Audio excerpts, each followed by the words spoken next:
Good day, folks. This is Greg Judy at Green Pastures Farm. Today, Alex and I just moved the bulls and had a little timer waiting for a water tank to fill up.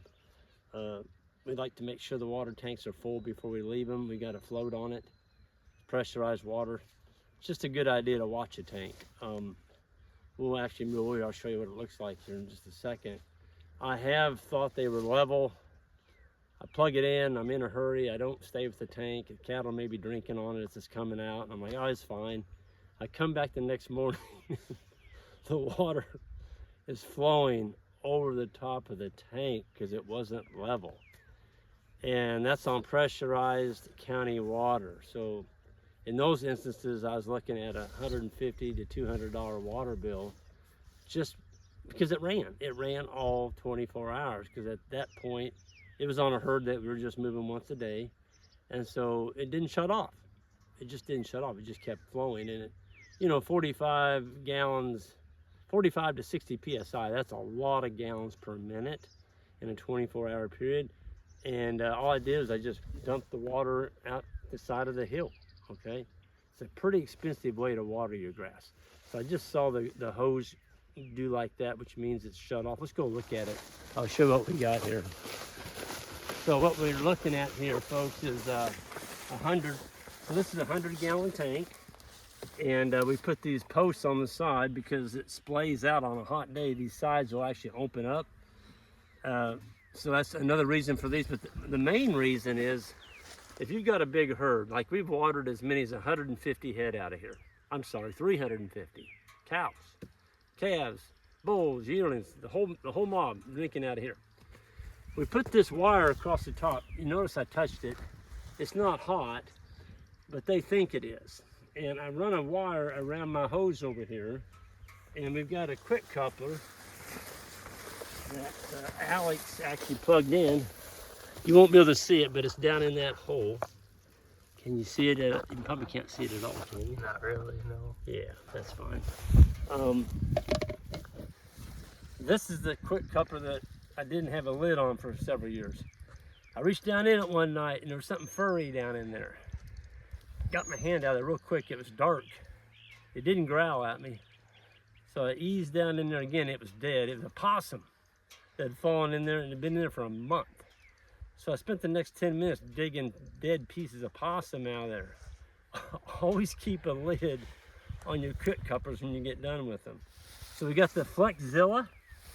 This is the Flexzilla hose right here. We love Flexzilla because they just work. They're anti-kink. You can't kink that hose. I mean, it's a wonderful hose. A little bit more expensive than a latex, but if you don't use these Flexzillas or something similar to that, you're gonna have the hose blow up on you on a hot day, and it's gonna be sitting there pouring out of water, not where your livestock need it, but just pouring out on the ground, and again, you've got a big water bill. So we just took a piece of poly braid, came around here, tied it onto the post, and it's a fake. It's just a fake. But the cattle, the last time they touched a piece of this, they got lit up, 8 to 10,000 volts, so they think it's hot. Then we put our sidewalls down. We've been getting some rain. You probably wouldn't have to do it today, but if it does rain tonight, I found out that the animal's standing on this rubber mat, and all it is the sidewall out of an earth moving tire, or you can use a combine tire or a big tractor tire. But just cut the sidewalls out and lay them down on each side of your tank. So when the animals drink, they're standing, and when an animal drinks, they do that. They always take their head out and look around. You get a bunch of water right here. And next thing you know, you have a mud hole this deep, and that doesn't heal. That doesn't heal. You notice we put the tank right here close to the quick coupler. I've got a 50-foot hose. I could run it on out here another 50 feet if I wanted to. And we do that sometimes. We make a circle. We'll put it out behind Alex. We'll put it down over there. Always move your hose around so you're not putting all your fertility, because this is a magnet. It's drawing all the manure to it. Okay, when they come up to get them a drink, they're gonna take a poop right here and a pee. So keep that tank moving around. You're moving your fertility around. So we go out here and look at what we got to eat today.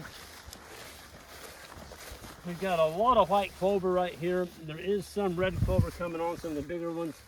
This is your red. Of course, we got fescue. We've got some brome out here. There's a I'll just pick them. So there's bluegrass. Okay. There's your fescue seed head. I saw some brome here just a minute ago. I'm not standing any right now. You've got the white clover, which is this one. It's got the seed head on it. Some people call it ladino clover. Then of course the red clover. We've got some common ragweed right here. So at this stage, common ragweed is really good forage. Once it gets up, 2 feet tall, then you're kind of looking at sheep feed after that. The sheep will eat it kind of, but the cattle kind of swear off of it. But again, it's just another species out here that we're growing. I saw some curly dock. Where was that? Oh, here. No.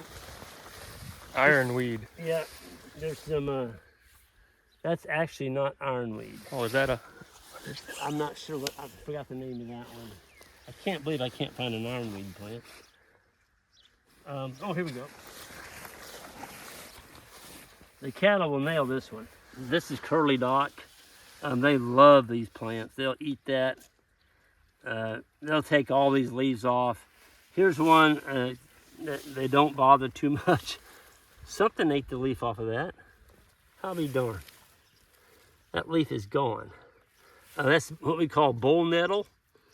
Some people call it horse nettle. It's got the little yellow berry on the fall.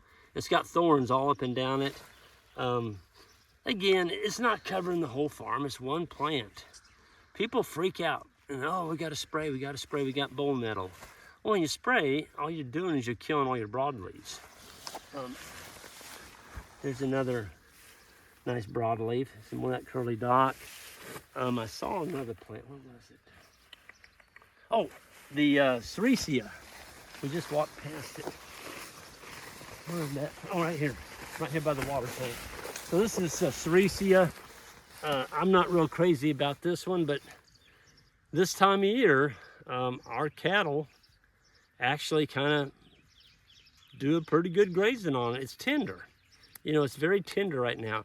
As the season goes along, it gets real high in tannins, and the animals kind of swear off of it. Now goats like this one, and sheep eat this one. This was brought into Missouri, I forgot what year it was, I think it was in the 50s, to stabilize road banks.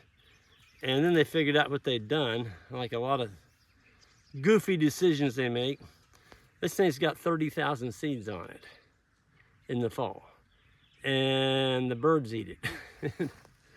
Next thing you know, it's all over your farm. So this is one I'm not real crazy about, but I don't have too much of it right here. We do have some farms where it's pretty thick, and in the past, Isaac has put extreme stocking density on here, where he's put them in really tight, like at 1,000,000 pounds, and made him trample it. And he moved them as many as 15 times that day. So every 20 minutes he was moving them, and they actually started eating it.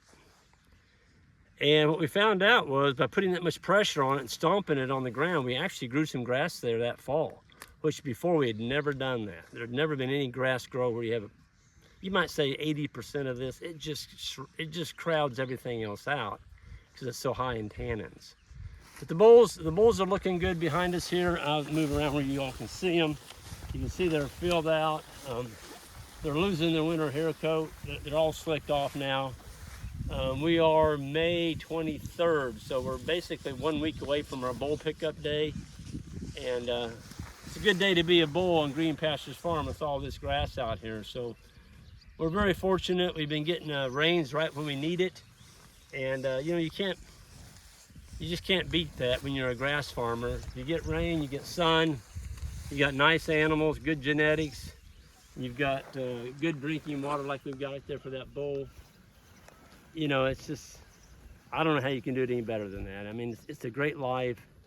It does take some polywire, take some step-in post, and not a lot of internal fences. I don't like a lot of permanent internal because it messes up my moving them, where I can adjust the size of my paddocks. So folks, in the springtime when the grass is growing really fast, if you can open up your farm and give them bigger paddocks and get around your farm quickly, it helps to keep the grass in more of a vegetative state. if you get around, if you're going, let's say 60 days in the spring here in Missouri, your whole farm's going to get away from you. It's going to get over mature. It's going to get rank, and the animals aren't going to do very well on it. So as the summer progresses, it gets hotter and the rains stop. Your grass growth slows down. Well, now you want to make your paddock smaller, so it takes more time to go around your farm. More time gives you more time for growth and to catch a rain. So that's what we're in. We're always studying what the environment and nature has given us. We're trying to manage and sync with nature. We don't have a club out here beating Mother Nature to death like, you will do it our way. Unfortunately, a lot of people are doing that today, and it's not ending up so well with them. Here comes a beautiful tree swallow. We've got tree swallows. We're up to 650 tree swallow houses all over our farms. The tree swallows are absolutely devouring the flies that are sucking the blood out of our cattle. And we've got 75 houses on one farm over here, and the neighbors, when we put all those up, they just go by shaking their head like this. And the rumor is that Judy's have went to the birds. So you can get your neighbors to talk about you too, which is good. You want that. You want your neighbors talking about you, or you're falling into that, I say, the old way of doing things. So anyway, I'm gonna get out of here. Alex and I still have another herd to go move, and we'll see you next time. Thank you.